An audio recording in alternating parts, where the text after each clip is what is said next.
Okay, we are recording this. So here in the room, we have Carol Nather, Gary Shook, City Clerk, Sil Conrad, myself, and then on Zoom, we have Darren Reiner, Veronica Coons, Becky Steiner, Christina Smith, and Jim Morris. So if you want to kick things off, Jim, I know Dalton was not available to be here tonight. And so do you want to get us started?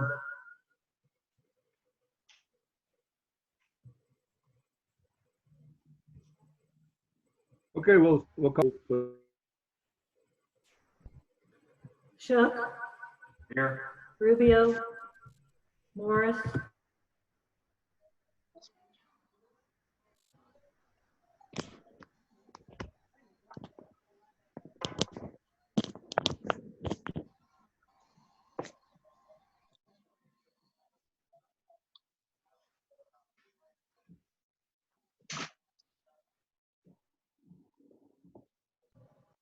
Is she still there? hang on, Okay, go ahead. Shook, Here. Rubio, Morris, Smith, Here. Here. Nather, Steiner, Here. Finn, and Reiner. Here. All right. Pledge allegiance. I pledge allegiance. Pledge allegiance to the flag of the United States of America United States of and to the republic and to the for which it republic stands, for which and to the one nation, republic for which it under stands, God, one nation, under God, indivisible, with liberty and justice for all.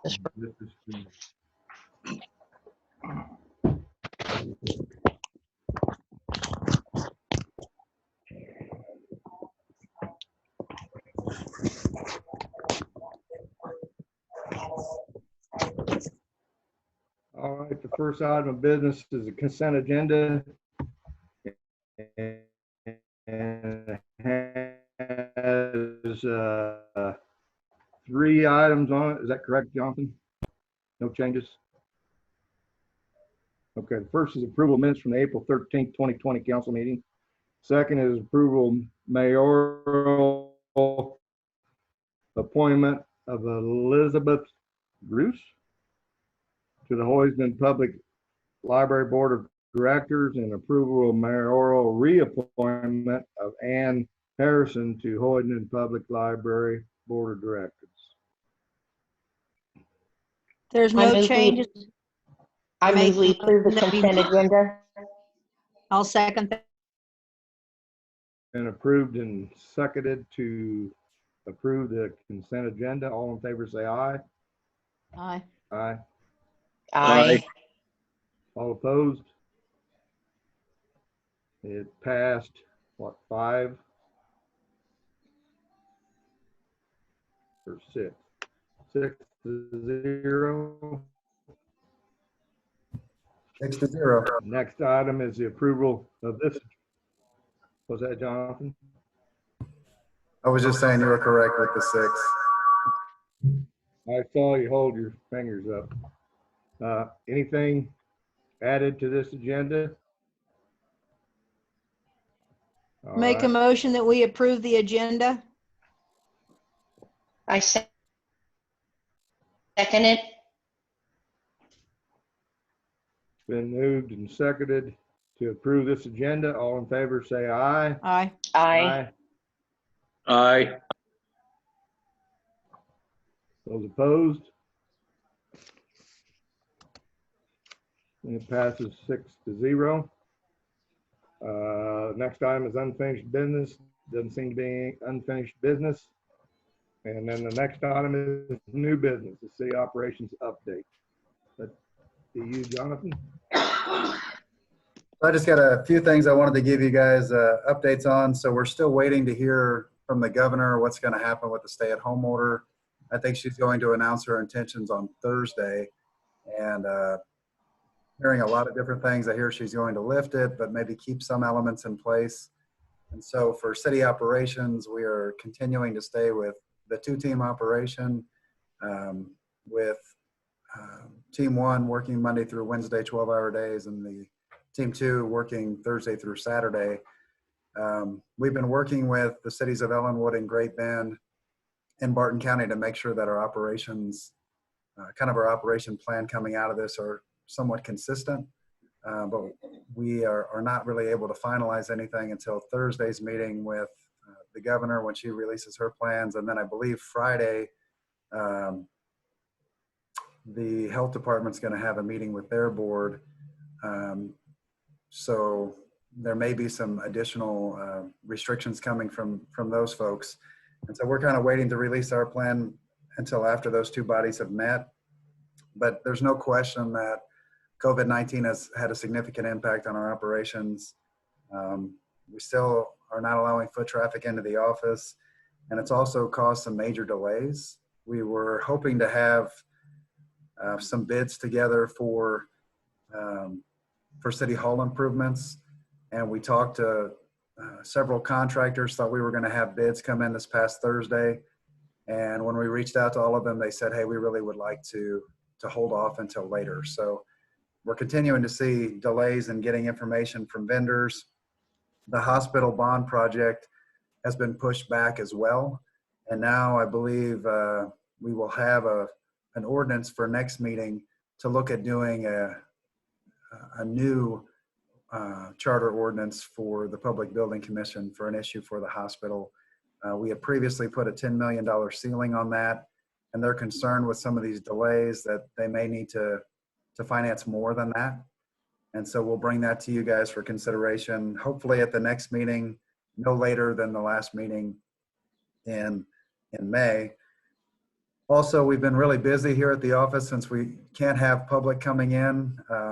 Sil has been working me hard. She had me go upstairs and we started sorting records for to see what we needed to keep. We've got a whole upstairs full of old records, and the State Historical Society and a number of other communities have offered guidance on what we need to be keeping. And some of the things we had were like bank statements and old things from years and years ago that we no longer needed to keep, and accounts payable from a million years ago. So we went through things like that and have really cleaned up the area, but that's been keeping us pretty busy.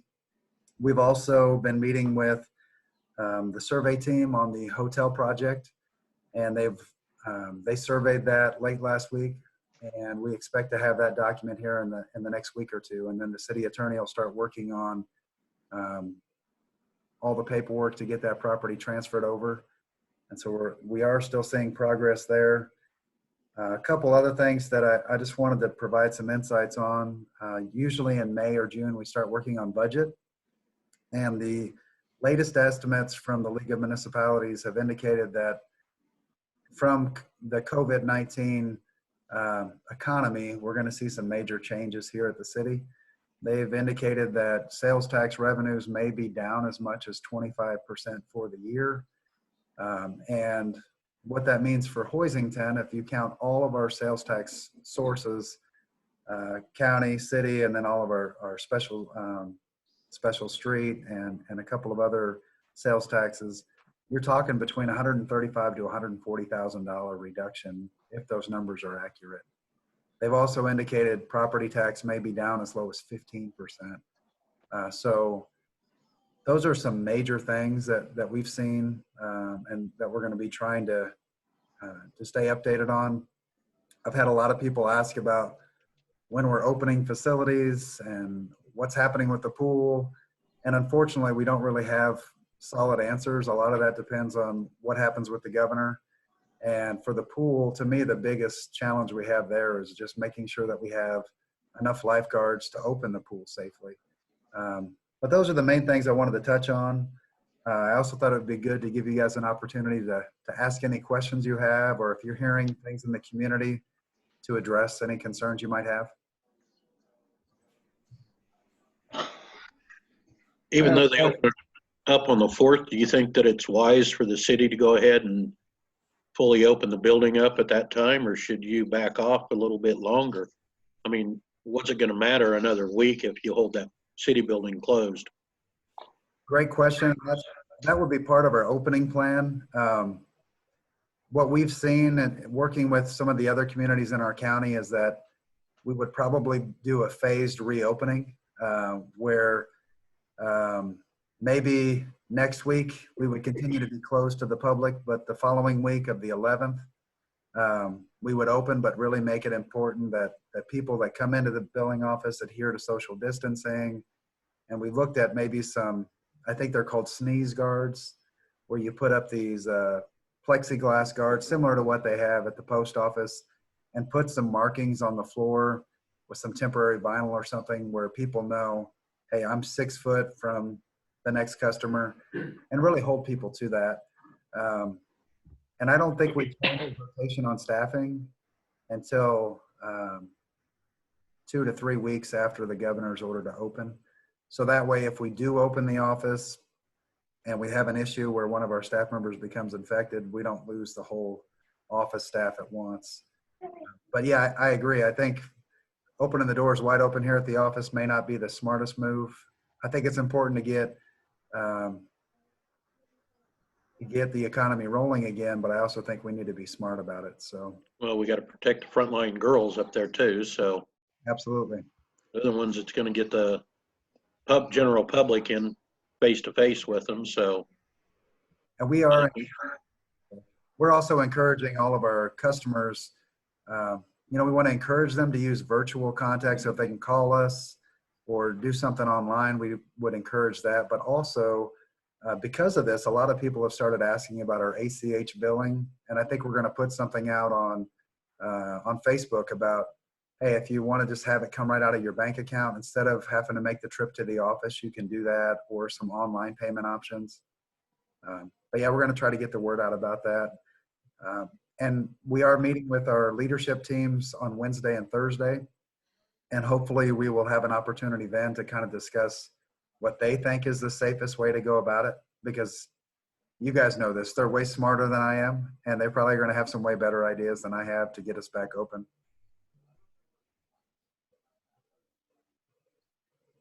You guys have any other questions or concerns? Can you give us an update on the parks? My concern is those 2 footbridges. I saw a post on Facebook where someone saw somebody push another kid off into the creek. Oh, no. We don't have the handrails up yet. Yeah, I hadn't heard about that. The last time I talked to Scott Christians, he was waiting to get the second set of rails from Bruce Bitter. I'll follow up with him on that. In the interim, we can put some barricades up and close those again. I think there was also some vandalism at the park. I just got a note from our rec director that inside of one of the dugouts, some people had graffitied that. So I need to go look at that this evening. Yes, that there was vandalism at one of the dugouts. So the spare time is good because we're getting a lot of projects and improvements done, but apparently we also are making some bad choices. So we'll go check that out. Do you guys want us to close the bridges until we get the railing up? I think for safety reasons, you ought to. Okay. We can take that action. Looking at some of the other communities in our county, they shared their plans. And as far as parks and playground opening, they did not open the playgrounds until the second week after the stay-at-home order is lifted. So if it is lifted on Monday, according to their model, you would not open the restrooms and the playgrounds until the week of the 11th or the week of the 18th. And so are you guys comfortable with that, or does that give you heartburn? I'm I comfortable. think Oh, that yes. sounds, A lot of places are not opening the playgrounds. Okay. They got the lakes and stuff over at Veteran Park and Stone Lake. They got it open. People fishing, but they don't have the playground. I don't know if you guys could hear that, but Councilmember Shook said that over at Betts Park, the park is open, but the playground is not, I think is what he said. But the park and the trail are open, kind of like we've opened Bicentennial Park. Correct. So, yeah, and I don't think I'd open the restrooms either. okay.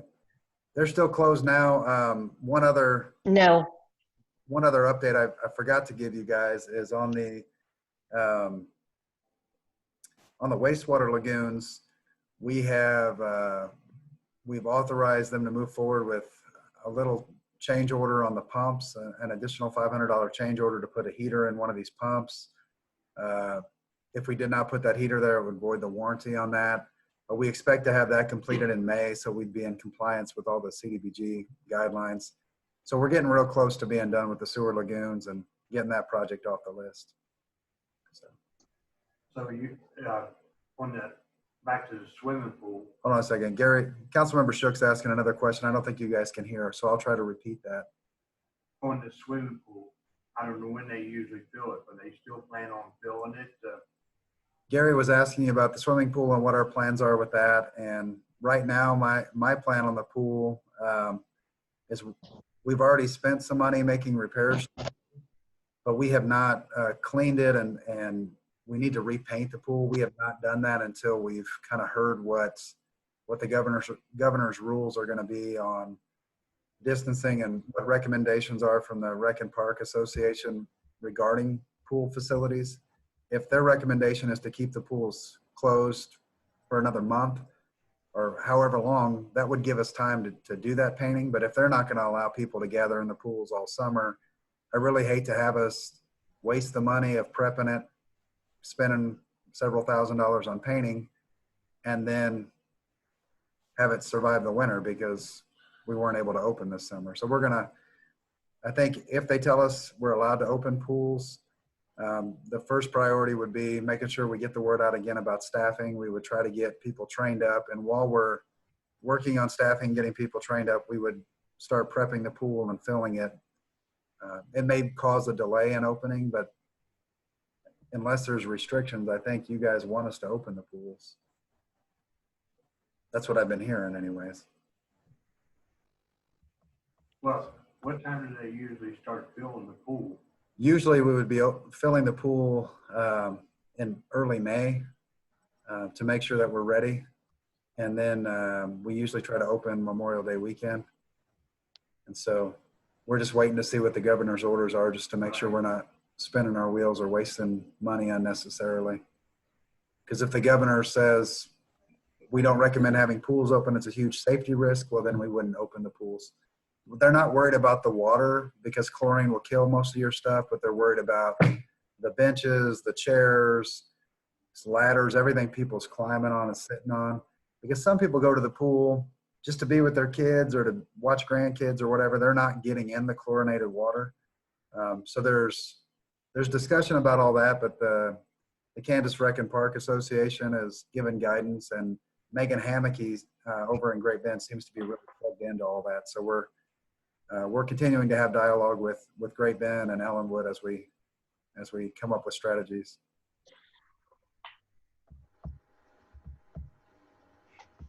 Any other questions or concerns?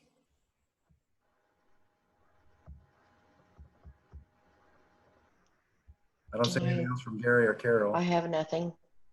Okay.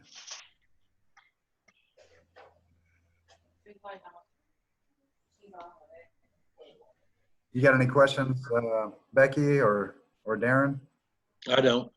No, I don't think I do. I think just sort of see it's just sort of a wait and see game. I think with the business is the same way. So. Right. And unfortunately, we don't have a lot of lead time. We're trying to make a plan for next week, and we won't know what the governor's plans are until Thursday, I think. So we don't really have a whole lot of time to react to that. So it's really hard to give you guys the plan for Monday until we hear what the governor has to say Thursday. But we'll keep you guys posted as soon as we have that determination, and we'll give you our ideas for once the order's lifted. You have anything, Jim? No, not at this time. I don't really think I have much else, so I guess that's all I have for my update. Waiting on the governor. And I know talking with Kendall at Great Bend, now this is just ideas. But I think their hope is maybe for their first meeting after the governor's stay-at-home order is lifted. I think they're going to try to go to in-person meetings with strictly adhering to social distancing, and they may not allow they may really try to limit public participation in that, but they'll probably still stream it. They may do something like Facebook Live or something. So I don't know what your thoughts are, and maybe for the next meeting, unless something drastically changes, maybe we can go back to meeting in the gym, and then We should be able to meet in the gym just fine. I think as long as there's no limitation on indoor gathering sizes, if they lift the limitation on gathering sizes, I think we'd be okay to meet. But our challenge was if you took all 9 elected officials and you included our clerk and myself, we're at 11. So if they lift that limitation of 10, I think that's what we would try to do. And I think that's consistent with what Great Bend may do as well. Are you guys okay with that if we're allowed to? Yes. Sounds good. It'd I be think fine so, with but me. I think we need to limit the public coming in though for at least a month till the end of May. Okay. Because I mean, you still don't know where these people have been or who they've been around. And we don't need them coming in the building and infecting all of the council members. Even though they lift the order, I mean, you can still have infected people coming in. Yeah, I think it's a slow process. No matter even what the governor says, I think it's a slow process and a safe process. Okay. Well, we'll kind of move forward with that direction. And then once we hear from the governor and our leadership team and also from the county health officials, we will probably send a proposed reopening plan out to you guys. And we provide a copy of that to our friends with the newspaper as well, and just say, here's kind of what we're thinking. And I think it'll be consistent with what Ellenwood and Barton County and Great Bend are doing, because it's really important to me that any action we take is reasonable and responsible. And I think if we're doing the same thing as our peers in the area, at least several eyes have looked at it and thought about it. It's not just one crazy guy's idea. It's all of us working together. Right. Anyways. I agree with that. Okay. Well, if you guys don't have anything else, I think the only thing we need now is a motion to adjourn. I'll make a motion. Go ahead, Becky. I'll make a motion that we adjourn. I'll second it. Been moved and second, we adjourn. All in favor, say aye. Aye. Anybody opposed? We're adjourned. All right. Thank you, guys. Have a good Till the 11th. Thank you. Stay safe.